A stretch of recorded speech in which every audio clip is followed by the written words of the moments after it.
Salam, hər vaxtınız xeyir olsun.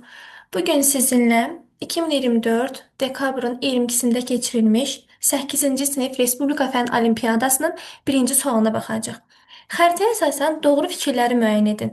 Doğru fikirlər soruşur. Bir də deyir ki, həm keyfiyyət fonu, həm də izoxəttlər üsulundan istifadə edilmişdir.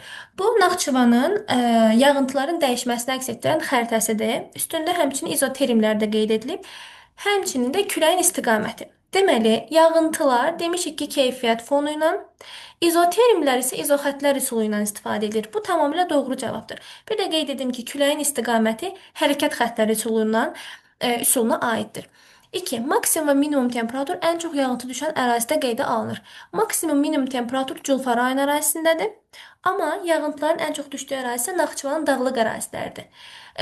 Bu üstə düşmədiyinə görə yanlışdır. Yanvar ayında hakim külək şimal-şərqdən, iyul ayında isə cənub-şərqdən əsir. Külək əgər hansı istiqamətdən gəlirsə, o istiqamətlə bağlıdır. Məsələn, baxaq yanvar ayında külək gəlir şimal-şərqdən. Deməli, şimal-şərq küləyidir. Doğrudur.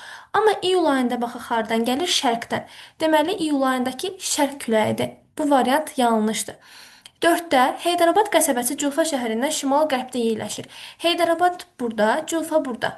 Azimut qursaq, görərik ki, həqiqətən də şimal-qərbdə yerləşir. Doğrudur. Araz su anbarı Türkiyə ilə sərhəddə yerləşir. Araz su anbarı burada yerləşir. Türkiyə ilə sərhəddə qəti düşmür. 6. Üçüncü saat quşağının orta meridianı yerləşir. Saat quşağının orta meridianı tapmaq üçün 15-ə vururuq. 3-ü də 15-ə vuranda 45 edir. Bu da doğrudur. Düzgün cavab olacaq 1, 4, 6.